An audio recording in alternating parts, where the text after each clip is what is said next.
तो चलिए एक ऐसी दुनिया की बात करते हैं जहां हर चीज जादू से चलती है। आपकी कीमत, आपकी पहचान, सब कुछ आपके जादू पर निर्भर करता है। अब सोचिए, इसी दुनिया में दो अनाथ बच्चे हैं, आस्था और यूनो, और उनका सपना एक ही है, इस दुनिया में टॉप पर पहुंचना। ये कहानी उन्हीं की है। तो ये विज़र्ड किंग की उपाधि आखिर इतनी खास है क्यों? देखिए, कहानी कुछ ऐसी है कि बरसों पहले पहले विज़र्ड किंग ने एक बहुत ही ताकतवर डीमन को हराकर पूरी दुनिया को बचाया था। बस उसी दिन से ये टाइटल सिर्फ एक पोस्ट नहीं, बल्कि हिम्मत और उम्मीद का सबसे बड़ा सिंबल बन गया। ये वो मंजिल है जिसे हर मैजिशियन हासिल करना चाहता है, और यही वो आग है जो हमारे दोनों हीरोज के दिलों में जल रही है। इनकी कहानी शुरू कहां से होती है? किसी आलीशान महल से नहीं, बल्कि दुनिया के एक बिल्कुल भुला दिए गए कोने से। हेड्स नाम का एक छोटा सा गांव और वहां का एक मामूली सा चर्च। यहीं पर दो लावारिस बच्चों, आस्था और यूनो को एक साथ छोड़ा गया था। उनके पास एक दूसरे के अलावा कुछ नहीं था, सिवाय एक बहुत बड़े नामुमकिन से सपने के। और यहीं से कहानी मजेदार हो जाती है। एक तरफ है आस्था, जिसके शरीर में जादू का एक कतरा भी नहीं है, लेकिन उसका जुनून और हिम्मत वो कभी खत्म नहीं होती। और दूसरी तरफ है यूनो, एक नेचुरल जीनियस जिसके पास बेहिसाब जादुई ताकत है। एक वो जिसके पास सब कुछ है, और एक वो जिसके पास कुछ भी नहीं। है ना कमाल की जोड़ी? और सबसे जरूरी बात यह है कि इतने अलग होने के बाद भी उनका एक ही सपना उन्हें हमेशा जोड़े रखता है। ये सिर्फ दोस्ती नहीं है, बल्कि एक तरह की रेस है, एक राइवलरी है जो उन्हें हर दिन बेहतर बनने के लिए पुश करती है। तो पहले बात करते हैं आस्था की। जरा सोच कर देखिए, आप एक ऐसी दुनिया में पैदा हुए हैं जहां मैजिक ही सब कुछ है और आपके पास वो है ही नहीं। ये आस्था की रोज की सच्चाई है। अब जादू नहीं है तो क्या? आस्था ने इसकी भरपाई की अपनी फिजिकल ट्रेनिंग से। अपने शरीर को हर लिमिट से आगे धकेला, बिना रुके, बिना थके। लेकिन उसका असली हथियार वो है उसका कभी न टूटने वाला हौसला, और उसका लगातार चिल्लाते रहना कि मैं ही विज़र्ड किंग बनूंगा, ताकि हर कोई सुन ले, खासकर वो लोग जो उस पर शक करते हैं। उनके रिश्ते की गहराई एक छोटी सी घटना से पता चलती है। बचपन में एक चोर यूनो का कीमती पेंडेंट चुरा लेता है। यूनो डर के मारे वहीं जम जाता है, लेकिन आस्था, जिसके पास कोई पावर नहीं है, वो बिना एक पल सोचे उस चोर से भिड़ जाता है। उसे बहुत मार पड़ती है, वो बार बार गिरता है, लेकिन तब तक नहीं रुकता जब तक वो पेंडेंट वापस नहीं ले लेता। और इसी एक पल में आस्था की असली ताकत सामने आती है। ये कोई जादू नहीं है, ये है उसकी अटूट वफादारी। और ये पल सब कुछ बदल देता है, सिर्फ आस्था के लिए नहीं, बल्कि यूनो के लिए भी, जो अपने दोस्त की इस हिम्मत को अपनी आंखों से देखता है। अब आते हैं यूनो पर। ऊपर से देखने पर तो लगता है कि वो एक जीनियस है जिसके पास सब कुछ है, लेकिन उसकी असली ताकत का राज कहीं और ही छिपा है।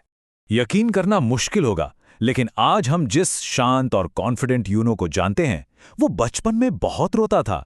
उसके पास अविश्वसनीय जादुई शक्ति तो थी, लेकिन खुद पर बिल्कुल भरोसा नहीं था। ये लाइन सब कुछ बयां कर देती है।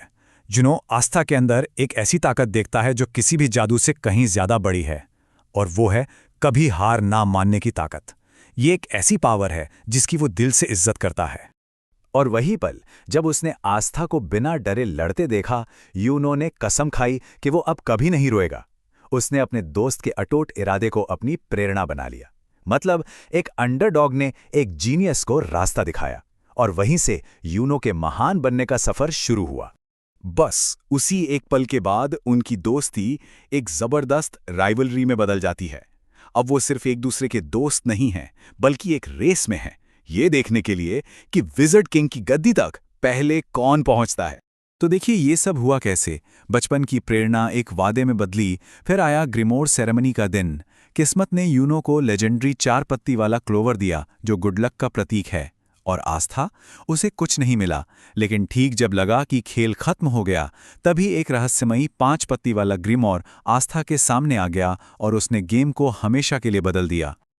और यहीं पर आस्था अपने पावर को डिफाइन करता है। ये कोई आम जादू नहीं है, ये है कभी हार ना मानने का जादू। यही वो हिम्मत है जो उसे सबसे ताकतवर जादूगरों के सामने भी खड़ा रखती है। तो सवाल ये उठता है कि अगर 4 पत्ती वाला क्लोवर गुड लक है, तो फिर ये 5 पत्ती वाले क्लोवर का मतलब क्या है? ये एक ऐसा रहस्य है जो कहानी के बिल्कुल सेंटर में है, एक ऐसी ताकत का इशारा जो किसी को भी नहीं पता। तो अब दोनों के पास अपनी अपनी ग्रिमोर आ चुकी हैं। और अब शुरू होता है उनकी जिंदगी का अगला चैप्टर। वो अपने बचपन के घर को पीछे छोड़कर मैजिक नाइट बनने की तरफ अपना पहला कदम उठाने वाले हैं। अगले 6 महीने दोनों पागलों की तरह ट्रेनिंग करते हैं। आस्था अपनी फिजिकल ताकत और अपनी नई एंटी मैजिक स्वॉर्ड पर काम करता है, तो वहीं यूनो अपने विंड मैजिक को और भी खतरनाक बना लेता है। दोनों जानते हैं कि दूसरा भी अपनी पूरी जान लगा रहा है, क्योंकि मैजिक नाइट एंट्रेंस एग्जाम उनका इंतजार कर रहा है। उधर गांव में माहौल थोड़ा मिला जुला है। फादर को आस्था की चिंता है, तो सिस्टर लिली उसके सपनों का पूरा सपोर्ट करती हैं। लेकिन सबसे बड़ा बदलाव आता है नैश में। वो छोटा बच्चा जो पहले आस्था का मजाक उड़ाता था, अब उसकी हिम्मत में एक उम्मीद देखने लगता है। उसे लगता है कि अगर आस्था कुछ कर सकता है तो शायद कोई भी कर सकता है। और नैश के ये शब्द, ये पूरी कहानी का सार हैं। ये सिर्फ आस्था के सपने के बारे में नहीं है, ये इस बात का सबूत बनने वाला है कि आपका जन्म कहाँ हुआ या आपके पास क्या ताकतें हैं, इससे कोई फर्क नहीं पड़ता। अगर हिम्मत है तो कुछ भी मुमकिन है।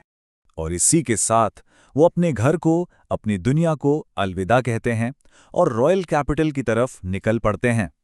और जब वो पहली बार उस शानदार शहर को देखते हैं ना, तब उन्हें एहसास होता है कि असली लड़ाई तो अब शुरू हुई है। तो आखिर में सवाल बस एक ही बचता है, एक ऐसी दुनिया में जहां जादू ही सब कुछ है, क्या सिर्फ हिम्मत और जुनून जन्म से मिली हुई प्रतिभा को हरा सकती है? आस्था का सफर इसी सदियों पुराने सवाल का जवाब देने वाला है।